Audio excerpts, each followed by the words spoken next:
I'm gonna go ahead and officially introduce this one as Quest episode 2, and we're here with Dwight Haggard. Should I introduce myself? Yeah. No, I'm not gonna introduce myself. You can introduce yourself, Jalen, if you feel like it, but I'm cool. I mean, by the time let's keep it natural, bro. Is it gonna be on my page or your page, or it's gonna be names? Okay. Boom. All right, so we here, and just to start it off, because I feel like we went to the same school, so I gotta go ahead and start off. Can you go ahead and tell me like a little bit about yourself, like what you're doing right now and the direction you're going in? Yes, absolutely. Just a little bit.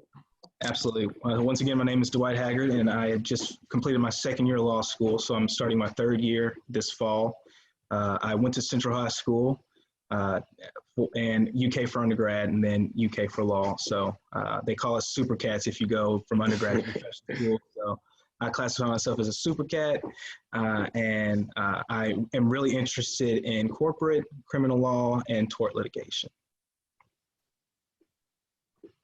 You got anything, Coop? So I was gonna ask what the hell. Yeah, I was about to do the same thing. What do you mainly look at? I was gonna ask what is the litigation? What did you say at the end? I'm sorry. What was it? So civil wrongs, personal injury, torts are like slip and fall cases. Okay.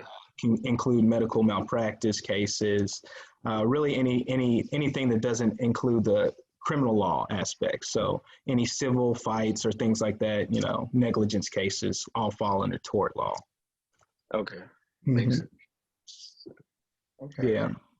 So let me ask you this. When it comes to studying law, what pieces of literature have you found that's been insightful to you? Awesome. So in law school, I have not been able to do a lot of personal reading while I'm in classes. So they give us really standardized textbooks that cover, when you first start your first year, you go over constitutional law, criminal law, contracts. You go over some contracts in a sense would be a two-part class. So you have two different aspects of contracts that you will cover through your first year.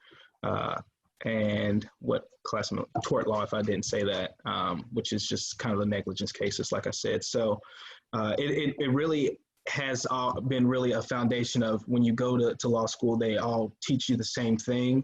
Outside of that, I do get to read a lot of articles, and I am on law review, so I get to write law review articles, which I really enjoy because it takes away the aspect of learning the law, and you get to utilize the law more and kind of put it towards and apply it towards everyday situations. So I enjoy that a lot.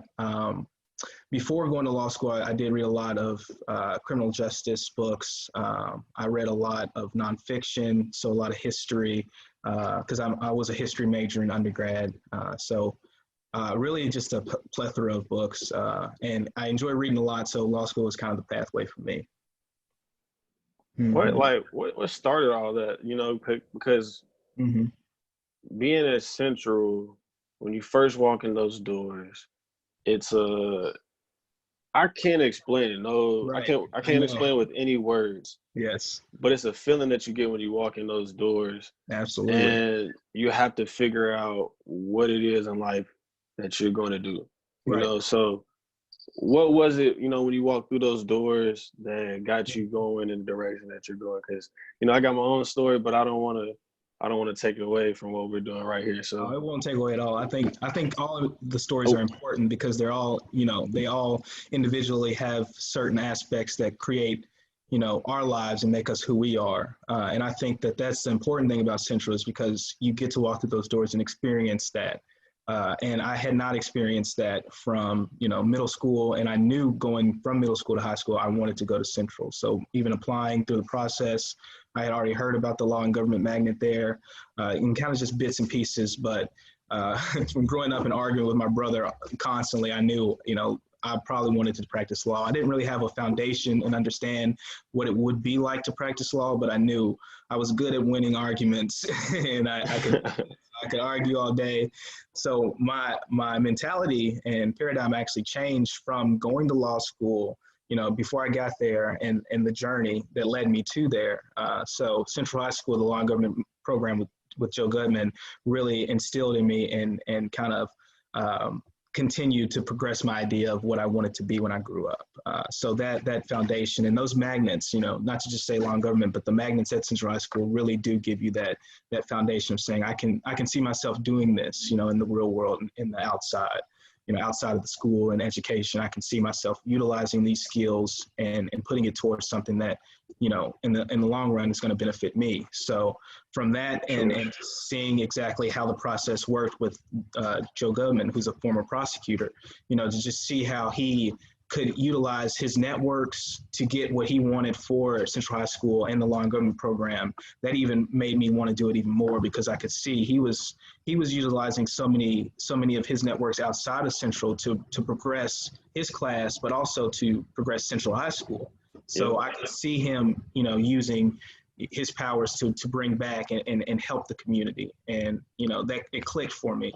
I think even when we talk about the greats like Muhammad Ali, that's, in a sense, what they did. They walked those same halls that we walked, and they learned what they needed to learn so they could utilize it and then bring back what they wanted to bring back to their community. So, I think it was very influential and important for me to experience that at Central. So I learned after that, law is not all about arguing.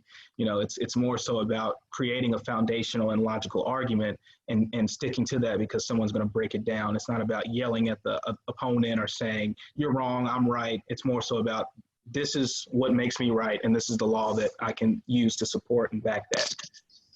What do you say to the little kid that's walking in those same shoes that you were once walking in? Because not even just Central, because that's one school. There's other schools in the city that I know have produced. Absolutely. We've got some people that have come out of the city that have done some great things. Yes. So, absolutely. What would you say to the little ones? I think, and I look at it now and saying that I don't even know, as challenging as it is now for people to get an education, because we didn't have to worry about the things that they worry about today. There were school shootings and violence in school and things like that, but every day that we woke up, we were more so going, to learn and understand that, it's not going to be easy, because there are going to be different things, that impede our learning each day, but we didn't have those outside forces telling us, well, you got to worry about in 50 years, the world won't be here because of global warming and things like that. So for the younger generation today, I think it's important to keep those ideas and those goals, inside and not to allow someone to just take those away from you. But I also understand the challenge that it takes to get where you want to be. Man, that's big. Yeah, don't let nobody take it away from you. Right, you can't lose hope, and it's going to be hard, and it's always been challenging, but it just continues to get more and more challenging as the years go by. But I think, that's the test of time. It's going to be for us, our generation, and the generation that precedes us. It's going to be about making sure you are up for the task at hand. It's only going to continue to get more difficult, and people are going to continue to bash you and tell you can't do what you want to do. But the more that people do it and the more people prove that they can do it is the ultimate test. Most definitely. So what are some of your goals here in the near future? Gotcha. So my main priority right now is graduating. I just got to finish this last year and then pass the bar exam. So to practice law, you have to pass the bar after you graduate from law school. So I'll receive my JD and then study for a few months to pass that bar exam. And that's the main goal on my mind right now. It's because, I've heard how daunting the test can be. So it's just about understanding the test and knowing I can utilize my skills that I've learned for the last two and 3 years to figure out exactly how to ace the test. So I've always had problems with standardized tests, and I know a lot of my peers do as well, especially, in Central High School. We didn't have the best ACT scores coming out, and, we would always... yours? Oh, I'm not letting it out for the podcast. You can make it. Just know you can make it. Okay. It's not high at all, and it shocks people how some people, because they stress so much about the ACT, it fell going from going from high school to undergrad, it fell a lot on my GPA. And I spent a lot of time making sure that was high and doing a lot of extracurricular activities outside of school because my ACT was not where it should have been. I hit all the benchmarks, so I didn't have to, take any classes when I went to college, but I was still right there on those benchmarks. And I think it speaks to a lot, especially in our communities, of what we're actually learning and how we're being taught. One of our really good professors, Mr. X, used to always say, if you set kids down and gave them a green banana, a lot of kids are going to say that banana is rotten because it's green, not knowing that, green bananas are actually fresh because they never see that produce in their stores and their groceries. So it's all about what we see and how we, receive and understand knowledge. And I think that goes into a lot of our communities feeling like we aren't progressing or we aren't achieving because we don't hit those standards or those levels, when those standards and levels were never created for us to achieve. So I think, going forwards, when I took the test, I took it twice. I was like, I hate this test. Like, I hate it. And math was my worst. I was good in English and reading comprehension, but math was just terrible for me. So it just always hurt to know that, had I been taught a little differently or had people utilized that time with me a little more throughout my education, I would have probably done a lot better on the test. So that goes for the ACT and the LSAT, because you have to take a test to get into law school too. That's very similar to the ACT. Oh, wow, you got to take that too? And I took that twice, felt the same way about it. And, I finally came to the realization that sitting down with one of my law school instructors, she sat me down and asked about my LSAT score. And I told her, and I felt really depressed about it. And she looked at me and she said, you're going to pass the bar. People with lower scores have passed the bar. You're going to be fine. You just have to find that confidence and figure out your skill set so you can utilize that when you take that test. So I want to ask you two questions that kind of feed off of each other. The first question is for people listening who might have taken an interest in wanting to go to law school to be a lawyer of some sort. First is, what is kind of like the roadmap and obstacles that they may face and have to overcome in order to? That's a good question. Be, a lawyer. What was it? A lawyer degree, basically. A Juris Doctorate, so JD. JD, okay. To achieve the JD, and also along with that, with the roadmap, what programs or institutions could they go to or call for help as far as grants or whatever the case may be? I see. Like that. Gotcha. So in Kentucky, at least for our Kentucky listeners, there are 3 law schools. You have the University of Louisville, Brandeis School of Law. You have NKU, Chase School at the University of Kentucky, College of Law, which is now the J.D. Rosenberg School of Law. And for you to gain admission into a law school, you first have to finish, your undergraduate degree. It doesn't matter if it's a BA, BS, you can major in anything you want to, as long as you are doing well in that major. We have a lot of different people. We have some actors, we have some people who did pre-med and things like that before coming to law school. So there's no set criteria. It's not like med school where you have to complete, all these science, health courses and stuff. You major in whatever you want to major in, and you make sure you do well in that. And then to apply for law school, you take the LSAT, which is similar to the SAT and ACT in high school. You use that information and create on the LSAC, it's lsac.org, the website, your application for law school. And it's kind of like a common application that you can send to a lot of different law schools. But that comes with the LSAT score, your undergraduate, degree, and whatever accolades you have from undergrad, and then kind of a personal statement of why you should go to law school. So it sounds like a lot, but as you piece it together, you're also going to need 2 recommendations from professors from undergrad.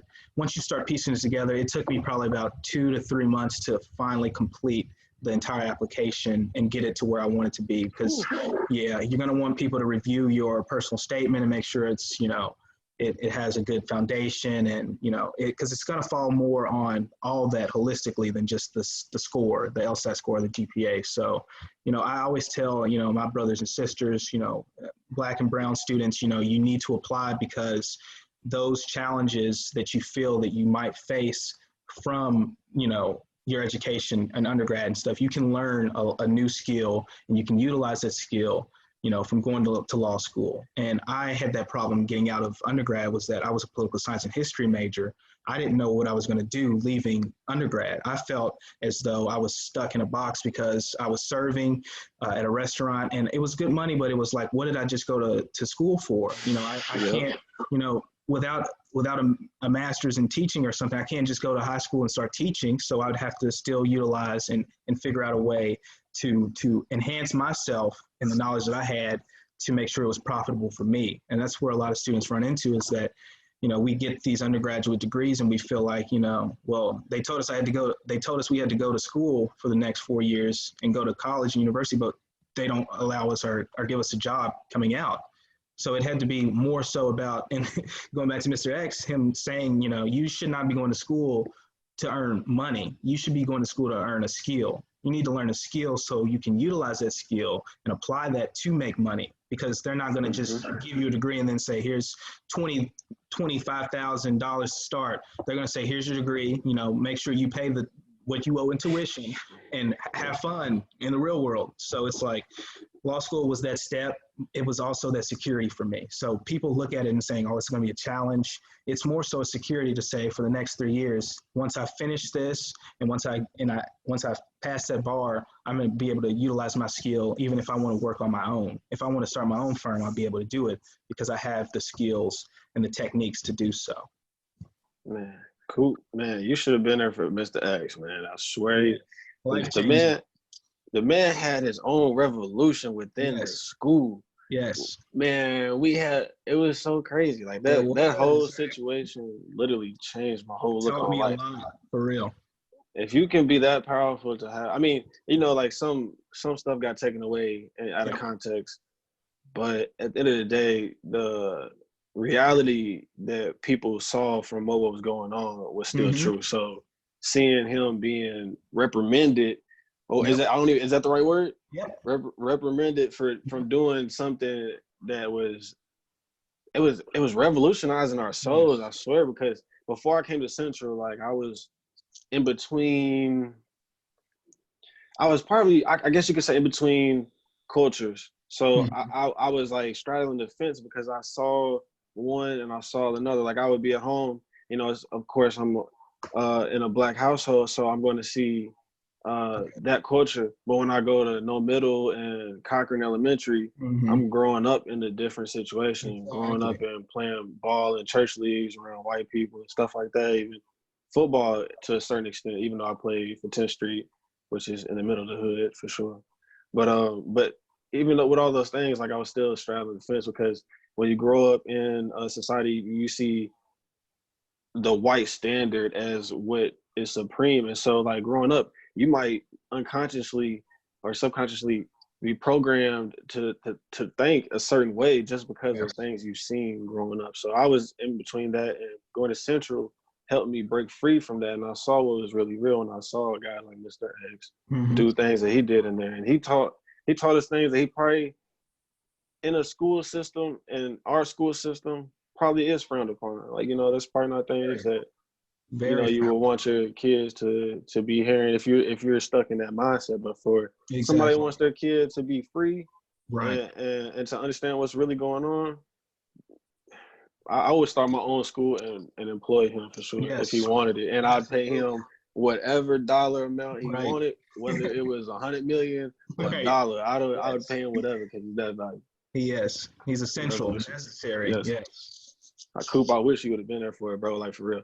But to even to that topic of because he was the first one to teach me about, like we just had that conversation about the hands up on the steering wheel and certain rolling window down when the police officer comes.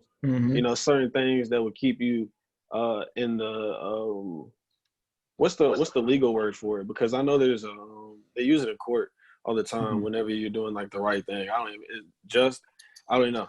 But if you don't look a certain way, you know what I mean? Because if they come up to your window is halfway down. I've had a situation with that before, even though I knew better. And halfway down, they assume something already just based off of seeing that. Yep. So, you know, even I just wanted to hit on the topic of like the crime rate, and then kind of roll into Breonna Taylor's situation, because I feel like as our generation is all on social media, we should be, you know, coming together to figure something out on our end. You know, what can we do to make something happen? So if you could kind of touch on that for me, that would be great. Yeah, absolutely. And we're going to have to all come together in a sense, you know, in order for this to stop happening, especially to brown and black people, because it happens to us disproportionately. And I think, you know, we hit on incarceration rates and things like that without understanding that, you know, our brothers and sisters of Mexican heritage are also going through that same plight, and saying that, you know, whether people believe in their legality and saying that they are supposed to be here or not, we still arrest these people in massive numbers and incarcerate them for doing nothing except for crossing the border. And I understand people believe in the legality of that and saying that, you know, there has to be a process and a method and a way, but it's still really, really, it's screwed up the way that we treat people who are looking for. Plymouth Rock didn't land. What Malcolm X say? Yeah, Plymouth Rock didn't land on us. Yeah. You free to travel wherever you want to. Landed on us. Yeah.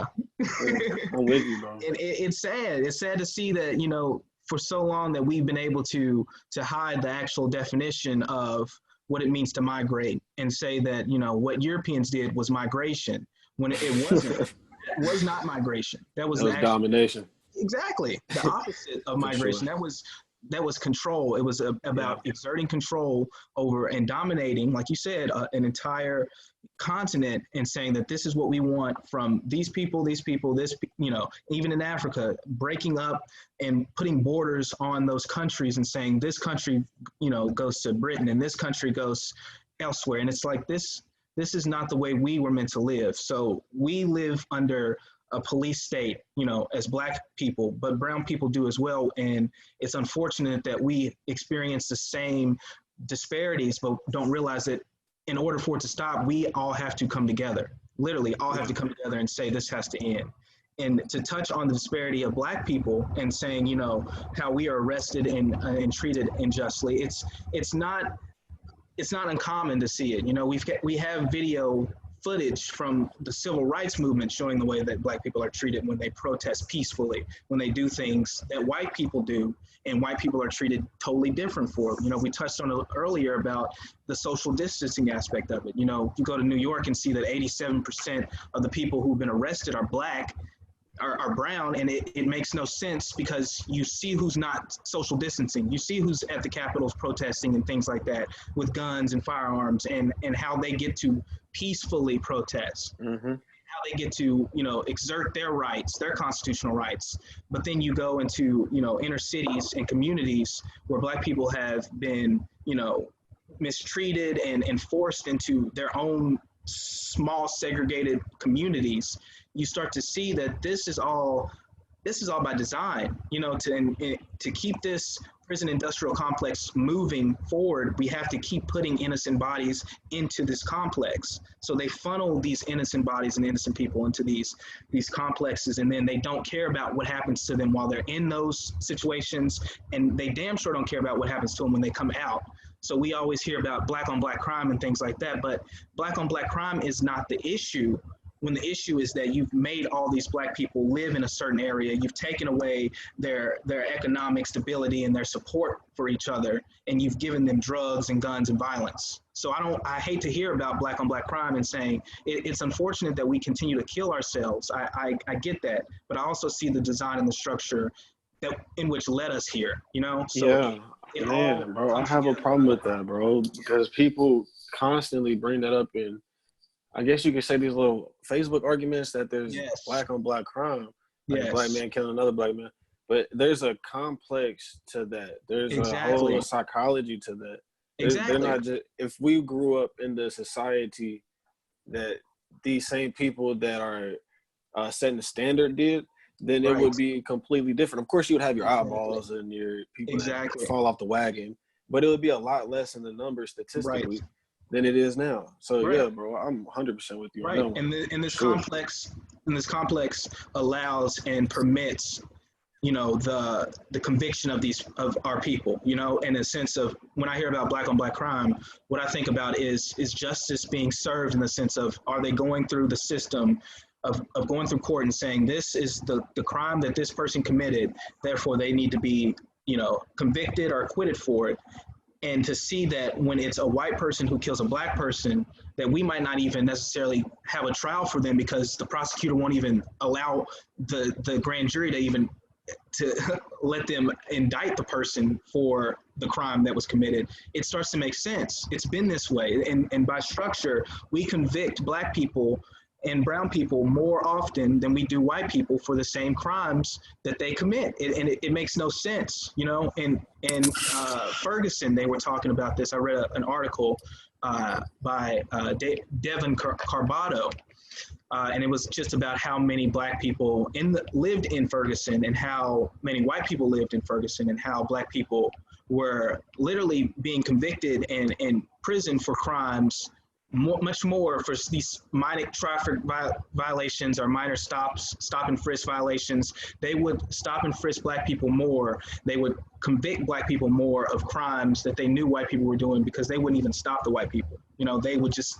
look for black people to unjustly discriminate against, and then it leads, people just look at it as an arrest, but it leads to a record, and that record leads to, you know, less job employment or opportunities. It leads to different things of, okay, if I can't pay bail, I'm gonna have to stay in jail for 30 days when I could have just been in here for a night or two, you know. And that can set you back months, years, like. And when we look at it, it set Sandra Bland back her entire life. Because if she were able to afford bail, she would not have to stay in jail for 3 days. She couldn't afford the $500 bail that she had to pay to be released from the jail that they said she supposedly committed suicide from. I didn't know that. She shouldn't have been there in the first place. The only thing that she was stopped for was a minor traffic violation. She did not put her turn signal on to switch lanes. And they arrested her, used extreme unnecessary violence against this woman, and left her in there for 3 days to rot and die. And that's the sad thing about it, is that it happens to so many black people for no reason at all. And it's sick. It's so sick. Do you think money's at the top of it? Money is always the root of the reason why we are treating each other the way we treat each other. It's the reason why white people treat us the way they treat us. And it's the reason why we are all fighting each other instead of fighting the people who have the most money. Because when you start to look at it and how, you know, the 1% has taken so much wealth and accumulated it for themselves, and we don't even look at them saying, you know, Jeff Bezos is a trillionaire now. He couldn't spend all that money in his lifetime if he tried to. If he tried to. But it's okay for them to hoard this money when there are people out here starving and can't get, you know, the necessities they need because we don't want to believe in welfare programs. Well, we're funding our welfare and we're giving it to the Sam Waltons of this country. We're giving it to the Jeff Bezos of this country. And they're telling us we don't even have to pay our workers. What kind of, excuse my language, what kind of shit is that? It makes no sense, you know? For somebody to have so much money and then say, well, I'm gonna have to start a program to fund during the coronavirus, my workers' healthcare. You have $1 trillion from just coronavirus alone. You can fund that, you know? But it goes back to the way we treat ourselves. And it's like we talked about earlier, it's a condition in a sense of you might not even understand what's going on, but subconsciously you look at those people as heroes. You look at those people as saying, wow, that's the American dream. They accumulated so much wealth and they can't even spend it all. So I need to look up to them and do what they did. You can't do what they did because they've put in place these systems that will stop us and inhibit us from even accumulating a portion of that wealth. And that should be scary. That should really scare people. I think too, though, like we are our biggest obstacle, though, honestly, because absolutely a lot of people fail to educate themselves. Number one. Aside of that, I think people tend to want to fit in more. You know, yes, it is trap music, but they don't know how to possibly turn that off and go pick up an article like you was talking about. You read an article or a book or something, or listen to a podcast. Listen to a podcast, or they might not even think about walking into the office of somebody influential or somebody who may be able to change their lives or something like that. So I just think at the end of the day, you know, we have been dealt a bad hand. You know, history, as history goes. I know you majored in history, but at this point in time, you know, we can't keep talking about it too much. You know, it's going to take everybody. Yes, it's a collective effort. Yeah, a collective effort, and that's part of the reason for this is to help educate and give back and just start something different. Right. Absolutely. I told myself, because I used to be the same in the sense of when you hear something on the radio or you hear something, you take it and you accept it for truth, you know, on its face. And what we have to do is we have to follow the money. You know, in a sense, we've been listening to people, you know, who are rapping and you know, spitting rhymes for so long and not realizing that they have just as much money as we do in our bank accounts. You know, they are wealthy. They don't have, and they have not accumulated the wealth. And when we continue to listen to them over and over again and saying, you know, I flipped this, you know, I flipped a pound and this and that and other, that's not wealth. That's not how you create wealth. Nipsey Hussle was really good about that and strategically talking about how he set up his businesses and Jay-Z too, how they set up these businesses in order to accumulate wealth. And it's not coming from the drug game. You know, it's not coming from somewhere that you have to do illegal stuff to just get a penny. It's about establishing communities and establishing businesses that can accumulate wealth and that you can profit off of to enhance your own community. If we own everything in our communities, we wouldn't even be having this discussion because we would be able to talk to the leaders of our communities and saying, this needs to change. But because we've outsourced so much, even in Africa, in a sense, because we here in America are dealing with the same things that they are dealing with in Africa. You know, in those countries in Africa, people are outsourcing all of their wealth, all of their resources. You know, we've outsourced so much from Africa that we don't even realize that is the hub. The motherland is where it all begins. You know, they need to have control of Africa in order to control the rest of the world. You know, without those resources, without that. That's how we get these phones. Yeah, exactly. People don't realize it. The phones, they come from Africa. They mine minerals in Ethiopia and places that we look at as poor. And we don't ever get to the root of why these countries are poor. It's because we continue to take all of their resources away from them. So we're literally looking at people who are victims and blaming them for their own oppression. And for me, it has always been a sense of saying, you know, take a step back, follow the money. Where is it going? I cannot, in perfect conscience, look at you and say you're doing something wrong with your life, knowing that people are taking stuff out of our communities day in and day out. You know, I can't judge you and point the finger and say, you know, you need to do this differently when I know that there are people behind my eyes and behind yours too that are just stealing from our communities each and every day.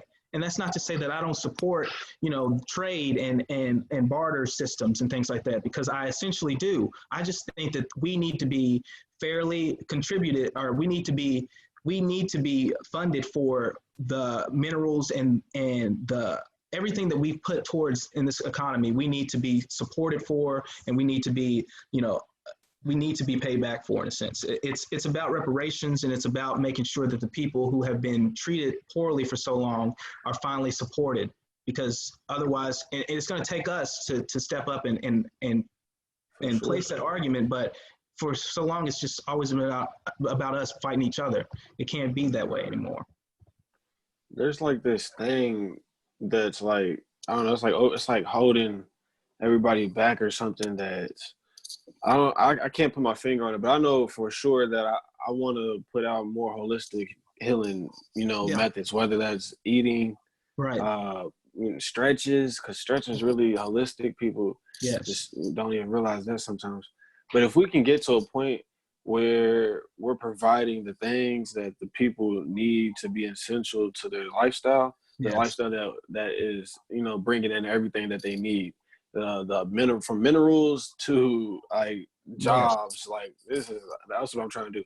So I'm trying to figure out a way to, you know, have the farm and have the actual land to build an actual community, like not just say community as in this fantasy thing. I want to have something physical. So like Could Right. you? I don't know. I know. Cool. He's on the same thing with me with the real estate. Like, I'm glad he got into the real estate. I tell him all the time, I'm glad he got into the real estate.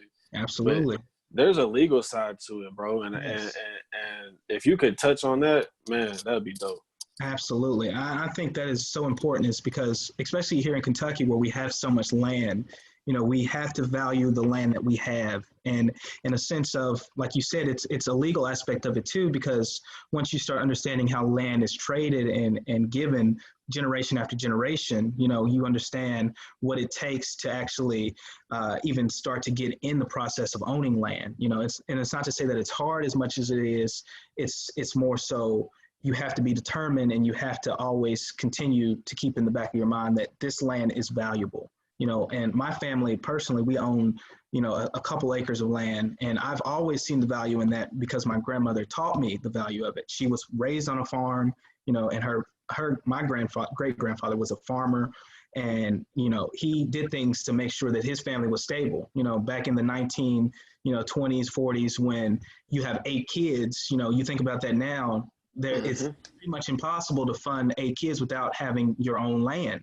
So him, you know, to keep that land in our families and communities and pass that down from his generations on to the next, I saw the benefit in that, but I could also see that the family, you know, split 8 ways. There are people who want to sell that land and who don't want to keep that. So there's always going to be this disparity of people who see the monetary value of the land, but not the economic and the stability that comes with that land. I wrote a small article, or excuse me, it was a small blog post about conservative easements. And conservative easements, in a sense, will take a land, amount of land that you have, and put a permanent easement on that land, and saying that people can only kind of use this land for farming. They cannot build any type of development as far as, like, you know, skyscrapers or things like that go. You know, a house you can build, but things like commercial real estate on a property would not be allowed. And those easements can run for hundreds of years. And I see the necessity in that, because without those easements, there are going to be people always grabbing for property, and they're always going to want to build on that property. And the more we build and the more we develop, you know, as a nation, as a world, we forget the value of farmland and the value of things that we need for our basic necessities to survive. So the more we build, the less we can use that land. You know, even if we build a tall building or skyscraper today, destroyed it, you know, 10 years from now, that land is still not as good as it was before we did all that development on it. So it's important for us to have these conservative easements, and there are tax breaks that come with it too, for you to be able to fund and keep that land profitable. But for us to not see the necessity of saying, okay, well, all this food that they're talking about, you know, with the, you know, GMOs and things like that in the food that we can't necessarily control because we don't grow our own food. We can end the discussion immediately once we get a farm and once we start growing food on it, you know? Facts. Yeah, so it's so important for us to get to that point, but I don't think people really understand how the war for land and how profitable land is going to be in the future. It's getting all bought up by the people that see it right now.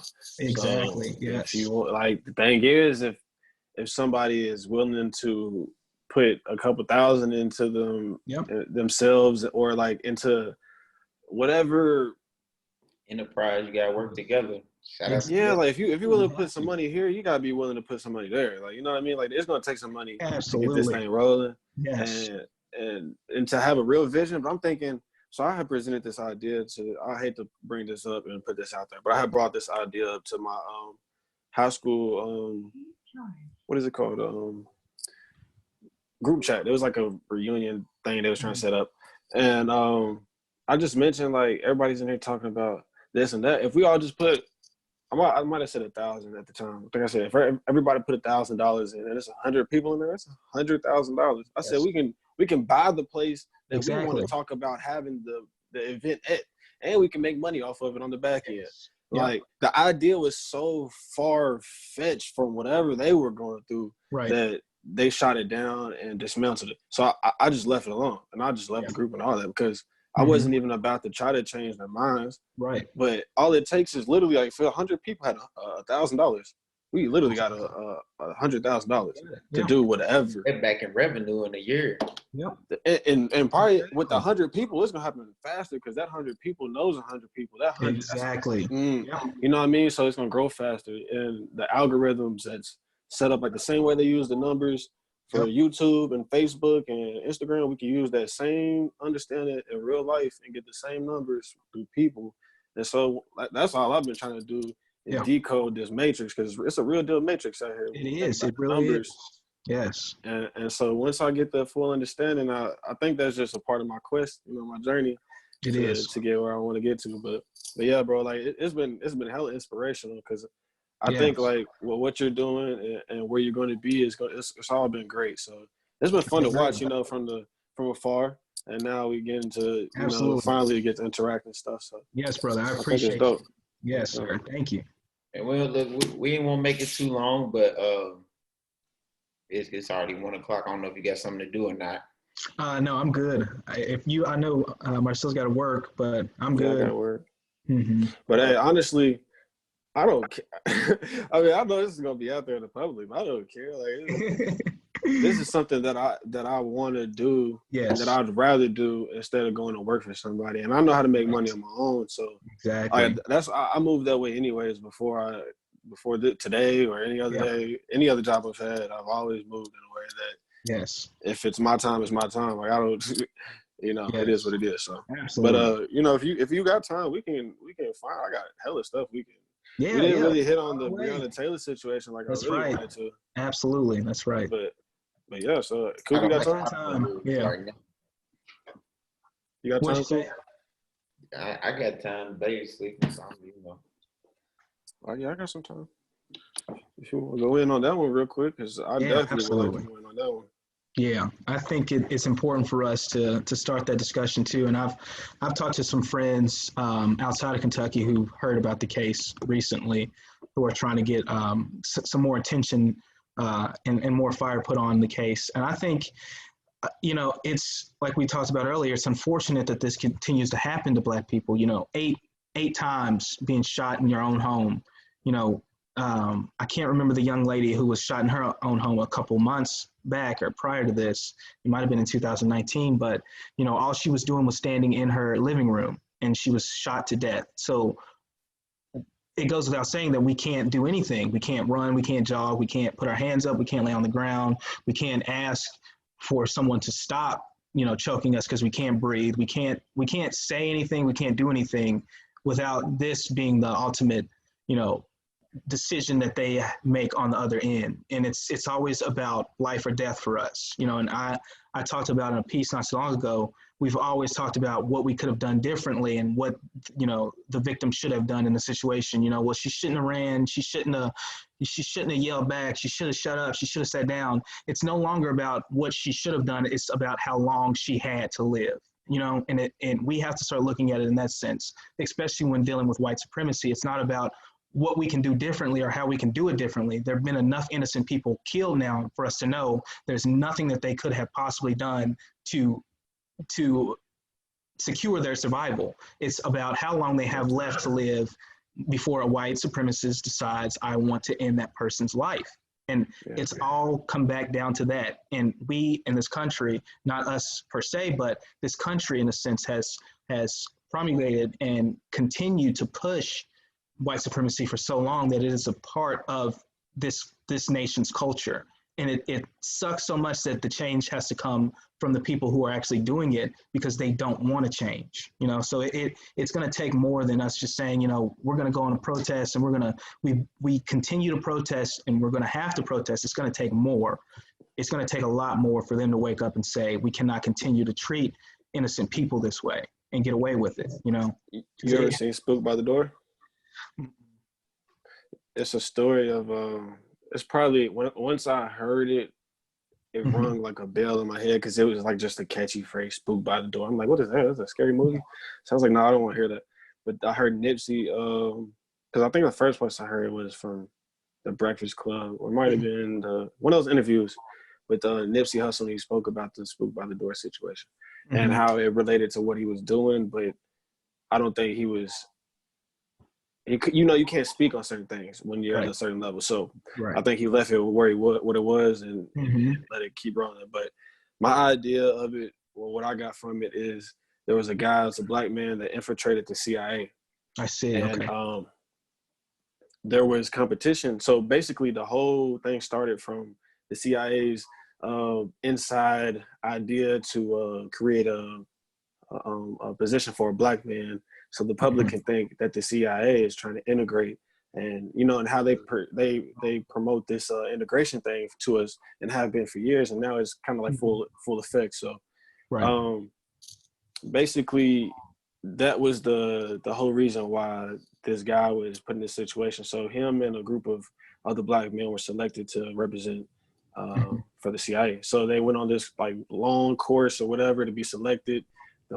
Some of the guys were against this dude. I forgot his name. I wish I could remember his name, but it would make it easier for me to like differentiate the characters or whatever. But basically, these guys were against him. He ended up beating them out, winning, and he studied everything about the CIA for years. Left, took that knowledge and applied it to a group of guys that he got together in his hometown. I think it was Chicago, and they ended up doing different I'm gonna go ahead and say it because I don't care.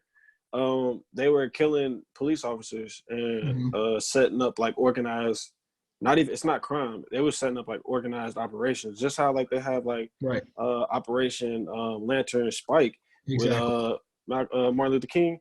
It's the same way that he had it set up against the police in his city. So I think it was like National Guard. So I think he just was going. He was doing his thing. Just they cut it off at a certain point.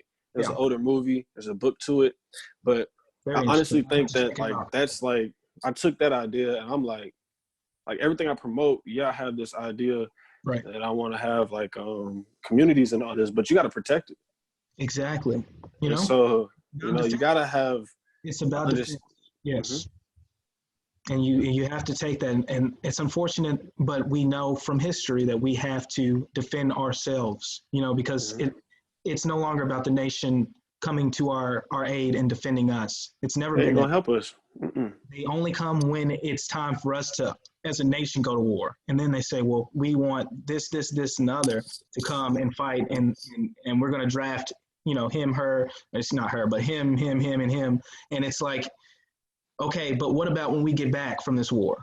And then we have to fight the terrorists that live in this nation because they continue to burn crosses and hang us and shoot us in the back and scream that we've been, raping their women and things like that. When do we get our justice? And who is going to fight that war?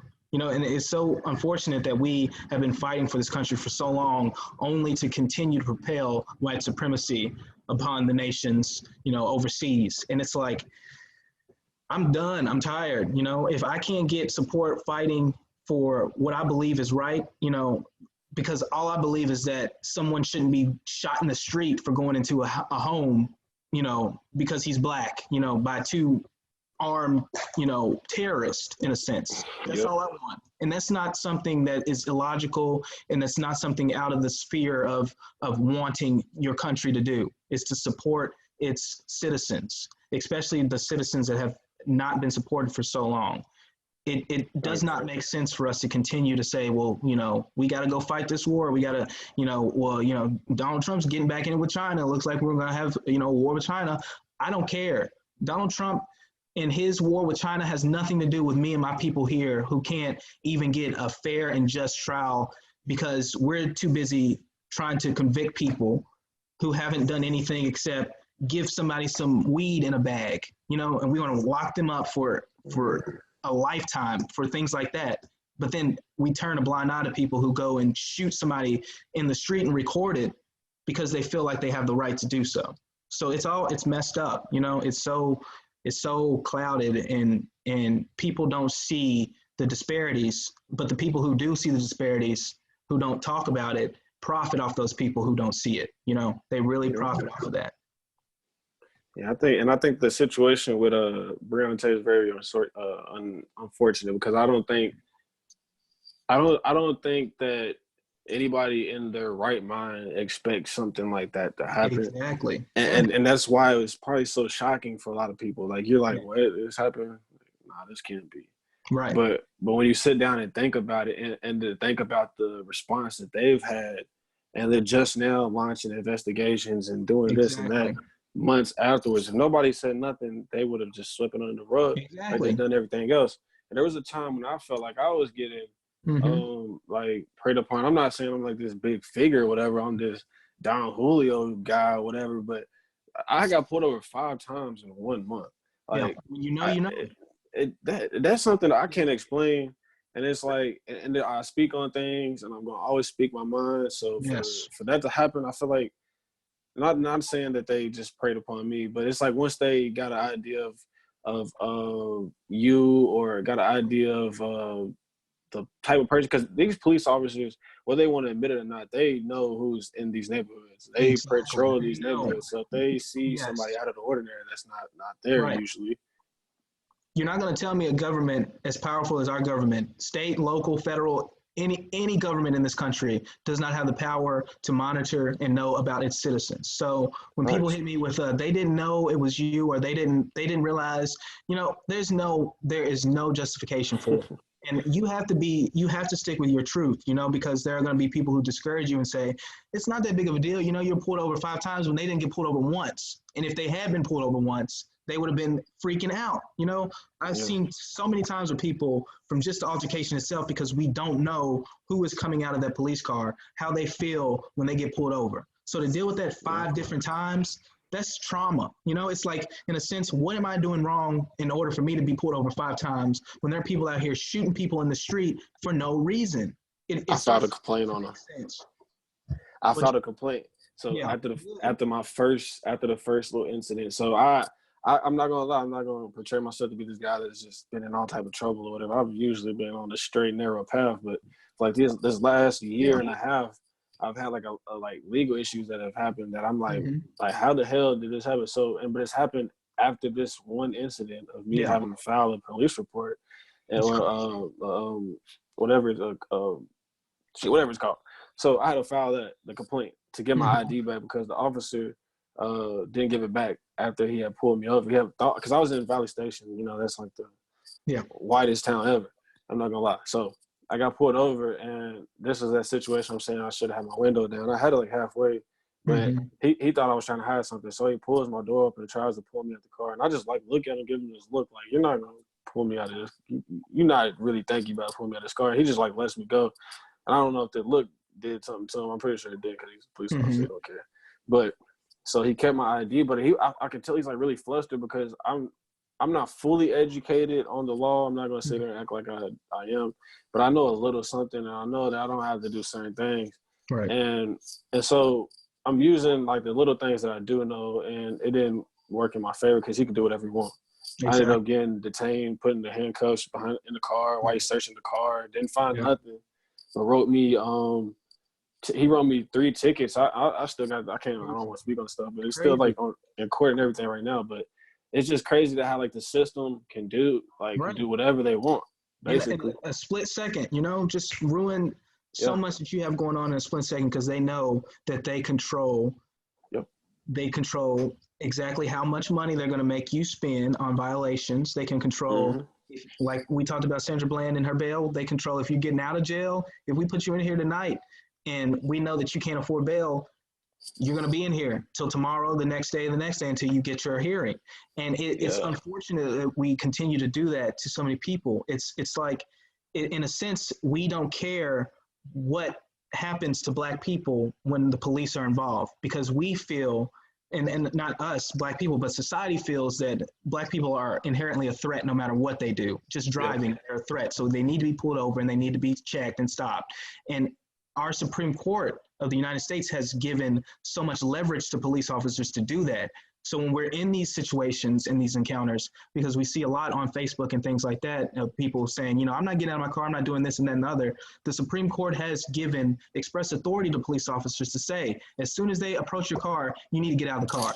No reason at all. And to us, in our minds, that doesn't sound right, because it's illogical. It is. It's illogical. But they they hide behind police safety and saying, well, the policeman needs to know that he's safe or she's safe in this situation. So if they ask you to get out of your car, they're just making sure that you don't have weapons, or they're going to check and they can stop and frisk you and do small searches of your body without needing a warrant, without violating your Fourth Amendment rights, because our Supreme Court has been stacked with these conservative judges, these white old men who think just like these police officers do. And it's unfortunate for us because we get hit the most by it. We get hit by, okay, well, you need to get out of the car, sir. They don't ask white people step out of the car for not putting their blinker on. They don't ask people to get out of the car. They don't ask people to put cigarettes out when they're white. They do that because they know what power they have. And as soon as you deny them that power, they go crazy. And it's unfortunate that we have to be the ones who get the brute force and the backlash of it. And even when we do all the right things and they're still angry and shoot us, people can say, well, you should have laid down faster. It's like, it's sick. It's so sick that it starts to make sense of how racism is a delusion, and racism it really does invade the mind in a sense. It is a disease. So the people who are experiencing these racist thoughts and ideologies don't realize that they themselves are products of a disease. And what they're doing is destroying their own mentality and their brains. And by doing so, they destroy logic in its entire sense. There's no civilization that is going to remain in control and survive with racism attached. It's not going to happen, because white people have to understand that they will not survive without black people. As simple as that. And as much as they continue to be racist and use racism to their advantage, they are only destroying civilization more and more and more. The time they have left. Yeah. To be quite honest with you, they're ruining their own chances. And it's not just by some random method. It's by design that they are destroying their own civilization. They just can't see that, Yeah. That power that they desire, it's driving the world into place. Yes, it really doesn't have to be, because if we had this one alternative, I guess an idea that everybody had, there's a consciousness that everyone in the world can get on, because there's that same frequency or feeling that you have when somebody's looking at you, looking at you from a distance. Yes, you can speak to somebody from across the world. Yes, and once we can all get on that one page, that's all we're missing. But it's gonna be hard. I'm not gonna lie, it's gonna be hard for everyone. Very difficult on one page, but because there are people out there who don't benefit from that, so they're gonna make sure that we don't reach that frequency and we don't connect on those levels of understanding. I'm a person, you're a person, and there are people out there who don't want to see us alive. And when it comes down to survival being the only thing that we have to be concerned about, it starts to sound animalistic in a sense that we have to continue as innocent people who have not been convicted of anything to plead for our lives to a society that just does not want to change. So it's sad. It is. It's sad for Breonna Taylor. It's sad for her boyfriend who has to deal with the situation, but also because of his action, he's going to have to deal with the judicial side of it, and that can be just as racist as just the police officers themselves. You get a jury that is not your peers. It doesn't matter if they say you killed somebody in a state that you weren't even in. They will still convict you of it if they are racist people. They don't care. They don't need a reason. They're going to make up the reason for themselves, and they're going to say, this is why, we didn't think, George Zimmerman was, the aggressor. We thought he was standing his ground. Things like that. It doesn't make sense when it's a 14, 15-year-old boy that you're shooting in the, shooting. Exactly. An unarmed child. It doesn't make any sense. So it's just unfortunate that people have allowed racism to cloud their ideology and their basic sense of understanding logic. It's logic. Sure. And that kind of hit something for me, because Hillary Clinton had said that she had called teenage black men or black boys super predators. And then comes up, I just heard the presidential debate from 2000 and what year was that? 2016. 2016. Yep. Yeah, I was listening to one of the presidential debates between the two of them, and she was talking about how she had this plan for Black people and how she wanted to end the rate at which Black people were being arrested, and the disproportion. And I was thinking to myself, but just 20 years ago, it's the reason. Yes. And I don't mean to like praise Trump for anything, because I feel like there's a lot of things he's doing wrong. But the man has been consistent on everything that he said, because he said he was going to run for president as a Republican. A Republican, did that and won. And everything he said, like that's come out about him in the media, he's owned up to everything that I have seen, even if it's good or bad. Like, he's owned up to it. But just to hit on this, I'm not praising him, but the media response that he gets is a lot different than the one that Hillary gets, because they love her, even though she said we're super predators.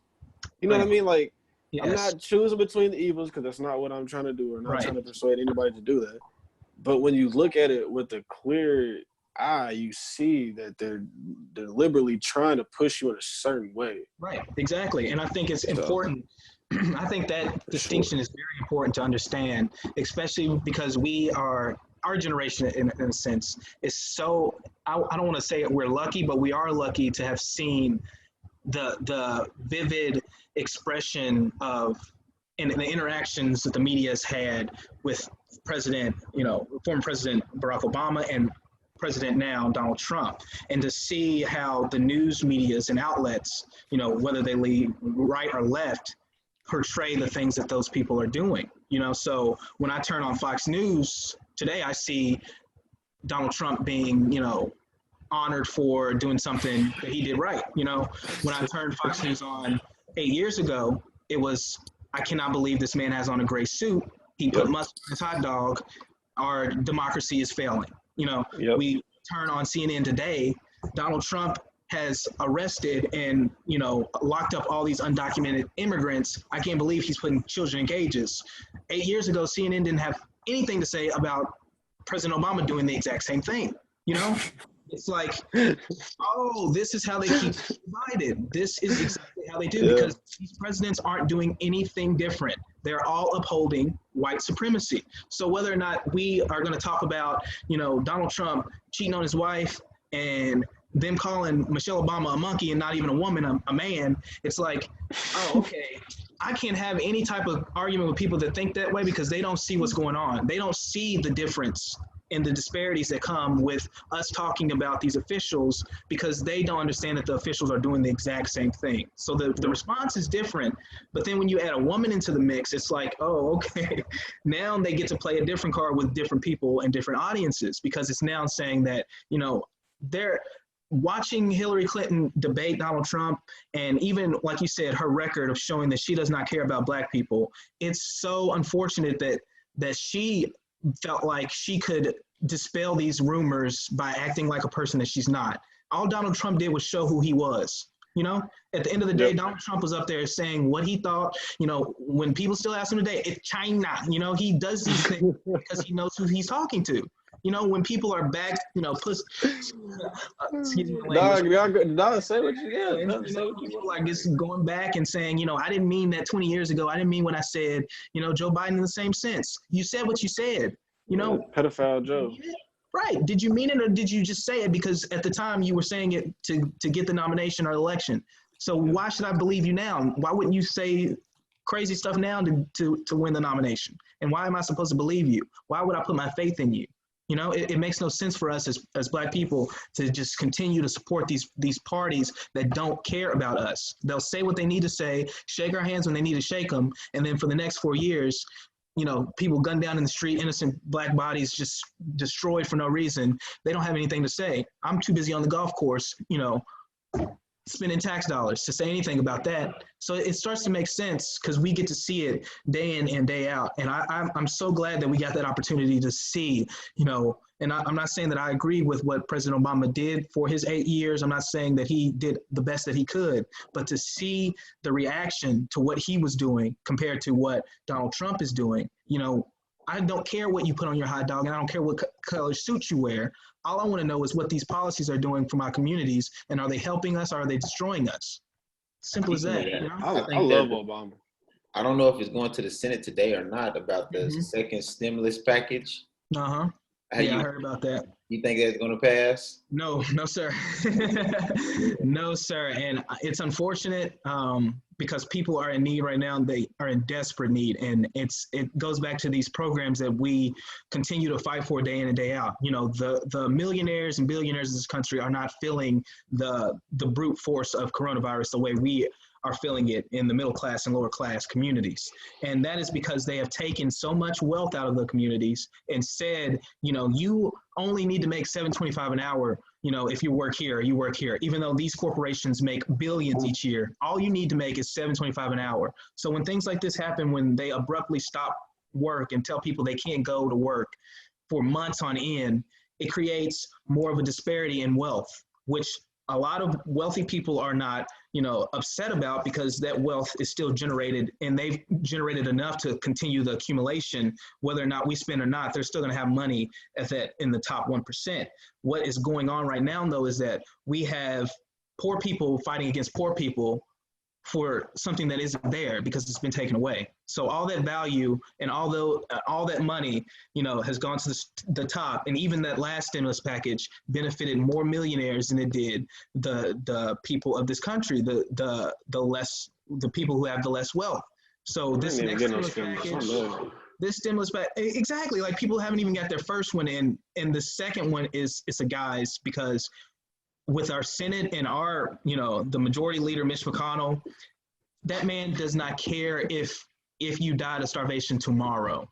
You know, he's being paid, and he is a puppet, and he cares less about the people than Donald Trump does. So for Donald Trump to have someone like that, you know, to secure the Senate and make sure that they are voting the way that he wants them to vote, there's no way that's about to get passed in the Senate, because they're talking about like $2,000 stimulus package and $1,000 a month after that. No way. He would. They're never going to do that. Would never. It's not benefiting the Republicans. Exactly. So they were mad about free healthcare. Like, how can you be mad about free healthcare? Mad about free healthcare. Mad about programs that would have been beneficial for people, just as similar as a stimulus check. But when we talk about it just for, you know, our lower class and our middle class people, no, we can't do it. But as soon as they send out that $1,200 stimulus check, Donald Trump, I want to write my name on it. I want to put my name on it. Yeah, that's all you matter about. You don't believe in any type of welfare for people who are in need. Why is your name on this check? It is tax dollars that fund these checks, not you. You've stolen so much money going to Mar-a-Lago each weekend from the taxpayers that it should be a crime what you've done. It should be a crime to spend millions and millions and millions and millions and millions of dollars that you expect me to pay so you can go play golf. Especially, I'm sorry to get on this rant, but especially when you're on Twitter 4 years ago saying President Obama needs to stop taking these vacations. Every other week he's on vacation. What in the hell are you doing? Why in the hell are you on vacation every week? And why are you on vacation at your resorts? So you're basically paying yourself to go to your vacation with my track. I get the scheme, I do. And I'm not saying that. It's a hell of a scheme. It is a scheme. He is a schemer. And I hate that people can't see that, but in the same sense, that is what schemers do. They blind people from being able to see the scheme until people are ass backwards and then saying, where'd my money go? You know? Well, Bernie Madoff He's going to be so rich after he gets out of office. It's crazy. He can be super rich. But I did want to touch on this, though, real quick, because I do feel like we get blinded by Obama's presence a little bit too much. So I just want to hit on this, like, real quick, because he did – okay, so when he was in office, he had things set up with the CDC and the World Health Organization, and to have things in place so that, like, when things like the coronavirus happen, it's taken care of. Okay, that's great, but then you have to question why. You know what I mean? So why would he be so prepared? And so that led me to, like, you know, go into some research. And I don't want to, like, stand firm in this just yet, but I do want to just get people curious about it. It's just, why would Obama be so preventative of viral diseases? when, you know, like, of course these things happen in over history of time, so you want to be prepared for them. But why are you prepared with these certain organizations like the Bill Gates Foundation? And why is Bill Gates awarded a medal of some type of honor while you're in office? And why is he awarded so-and-so $1 million while you're in office? So I don't want to, like, because I love Obama's symbolism. I love, like, what he stood for and why he was in office. And he gave a lot of opportunities to a lot of people that before that didn't have access to it. Right. But we also get blinded by that symbolism, and we forget that was just a phase in our time. Like, that was just a patch of brief time that Black people felt as if there was a place in this country for us. There is no place in this country. Exactly. Well, I'll take that back. In this corporation, this is our country, just not in this corporation. So I just say that to say that I think we got to start over in a sense and be honest with ourselves about what is what and what is out here and what we need to know going forward. Because we can like praise even the good history of like, you can say like during the Prohibition times or like the antebellum times where like things are really changing. You had like the Madam C.J. Walkers. Like, we can praise those things. Right. Yeah, let's don't forget those. But let's move past the things that were keeping us from moving forward. Because we had a Frederick Douglass before. Why are we still in the position that we're in now? You know what I mean? So we got to figure those things out. Yes. Yeah, I agree. And you know, from 2004 to 2012, you know, or excuse me, 2008 till 2016, that was really our Reconstruction in a sense. You know, we got to see what Reconstruction was like from the standpoint of back in 1865, had their Reconstruction and saying we're going to have our first Black politicians to take office in the House and the Senate. You know, so to be able to see that, but then also see the backlash that comes with that 8 years, it really should put into our minds that this is a process that is going to continue to go. So, you know, I continue to hear people screaming and yelling about this next election coming up and saying, you know, we need to vote for Joe Biden. We need to do this. We need to do that. What happens after we vote for Joe Biden and Joe Biden's 8 years are up? I'm not saying I'm being skeptical or anything about that. I'm just saying, based on and placing it on history and on a timeline, whether or not we agree with Joe Biden, what he does, and if he progresses Democrats or the liberal agenda, what happens after that? Do we end up in the same position that we were, or we end up worse off? You know, in a sense, what are we doing? You know, every 4 years, we vote, but we are still ending up in the same spot, and innocent people are still dying each and every day based on the leadership that we've placed in power since the inception of this United States of America. So it really just, it's unfortunate that people don't look at that, you know, on a whole view of saying, you know, well, we did have 8 years of progression in a sense of saying that 8 good years. Black people could see what they were doing, you know, and seeing their, you know, the process wasn't always great, and we didn't always get, you know, the recognition that we deserve, but in a sense, we were given the chance to do it. And then hit with a tremendous backlash from people saying, he's a Muslim, he's not even born here. It's like, man, time and time again, it gets tiring. You know, it's like, I'm so tired of hearing it. I'm just so tired of it. It just, it's unfortunate. It's unfortunate. And there's things that we can't change, you know, and people are going to feel the way. But I think once people start seeing things like this and conversations like we're having happen, then they'll be more inclined to have them, because I get it a lot that people say, you voice your opinion a lot. I'm like, well, hell yeah, I voice my opinion. Why wouldn't I? Why wouldn't I want to tell you how I feel? Because I see things and I know it's happening. It would be, I would feel crazy as hell in my head if I was walking through life and saw all this bullshit happening, and didn't feel a way about it, and I just like saw it and just like, well, I'm going to work because I gotta go to work, pay these bills, and that's all I do. Like that would be crazy to me. That would literally, that's insane. So me expressing my opinion keeps me on earth still. Like it keeps me like humble and here and not trapped into that world that they want me to be trapped in. Because I don't give a damn who's in office. I don't care about any of those things, but I know that those things affect me. So that like for people like me that don't care, we still have to be politically inclined. We still have to go out there and be involved, because at the end of the day, you do need public health care. You do need roads fixed and bridges built and things like that. So you have to have some type of check and balancing system in place for things like that to take place. So I'm all with like the legal system and all that. I just want it to be right. You know fair. What I mean? Yeah, fair.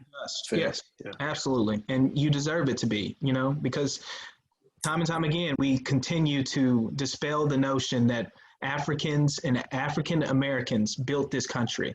We deserve systems of justice. We deserve the same rights. We deserve the same privileges as our white counterparts, because we've done nothing but prove, that we deserve it by basing it all on the foundation of this country, who built this country, who got the back end of this country being built, and who's still getting the back end today.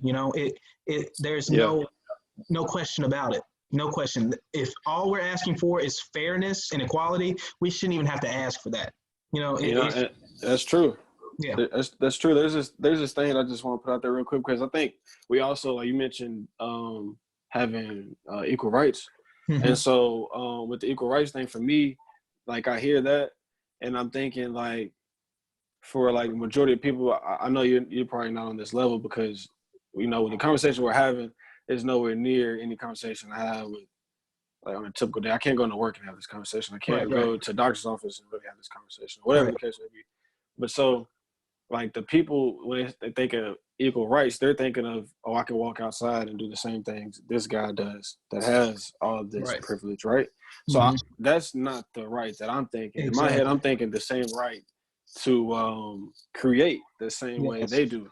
And when I say create, I mean like create and bend the law, not necessarily bend the law, but create the law around what they're doing, because that's what they do. They create the law around their businesses, their corporations, and then we have to follow the rules.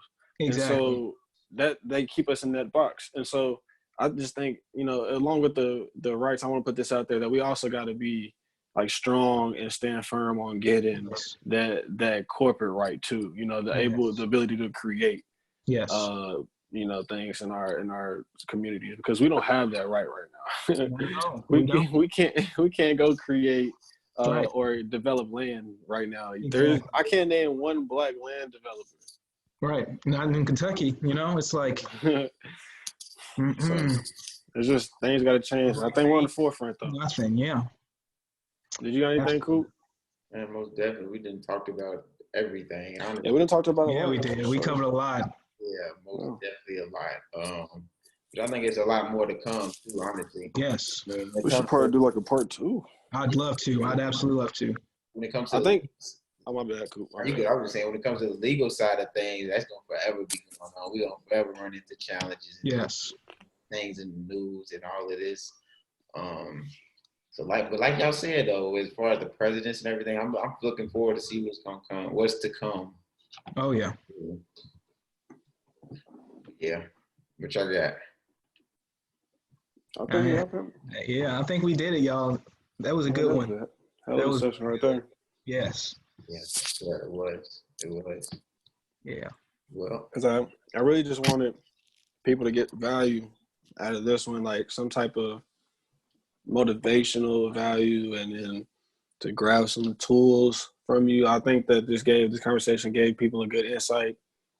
Absolutely. On the psychology, of what it takes to get to where you're at and where you're going. So, and you spoke this was dope. Yeah. I think you're going to put a lot of truth in people's ears, because some people don't know what is what. Right.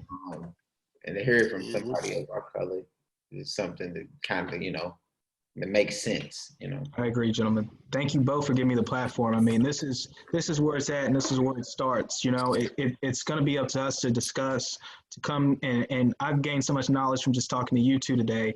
It really does help me understand my own life, and the more we discuss and more we talk about these issues, it makes it feel less like it's foreign in a sense, and more of something that we can solve. And when we put our minds together, we will solve it.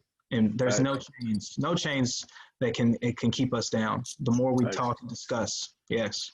Most definitely. We was on the call last week with Curtis, and so he was talking about like coming together like for what is it, monthly coop?